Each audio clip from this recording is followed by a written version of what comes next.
কি ঘটনা কি হয়েছে কোন দিয়ে ঘটনা আমি মুরগির বাচ্চার আদার দিই, আর মুরগি আছে আমার বড় বড়, সেই মুরগিগুলোর আমি আদার দিই। এই বুড়ো মুরগিটা কুতুনি দিয়েছে, তারপরে আমি বুঝি ডিম পারছে, তো এই ছাও পারছে এটা তো আমি জানি না। তারপর যাইয়ে দিই এই বাচ্চা। কয়টার সময় 12টা বাজে ঘটনা ঘটছে? 12টার সময়। আগে কি ডিম পারছে? ডিম পারছে কয়টা পারছে আগে?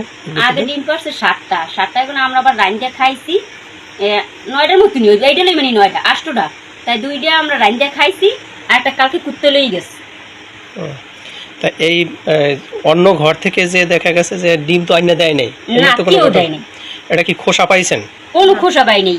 আমাকে অফিসের আইছিলে আশার ব্যাংকের, হে কইতে আছে এমন হয় তোমরা ই করতে আছো। আমি কইতে আপনি বিশ্বাস নাই, আপনি বৃষ্টি দেন। হে আবার শহীদ টল সব বৃষ্টিছে, কোন হান একটা খোসা পাইনি। বাচ্চা কি ঠিক আছে? হ্যাঁ বাচ্চা ঠিক আছে। এই আঙ্গুল মাঙ্গুল অনেক হয়ে গেছে। এই তেল আবার রক করে দিয়েছি, আমি ওই নখটা কাটতে দিয়েছি। কই আবার এক ডিমের ছাল্লা করে ইজি। আপনি কি দেখছেন?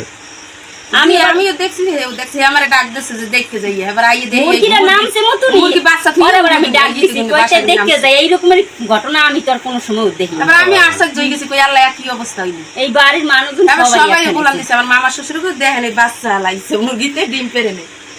ডিম পারে নাই? হয়। কালো বাচ্চা হয়েছে। বাচ্চার মাথাটা দেখি কি সুন্দর চিনে দেখছেন।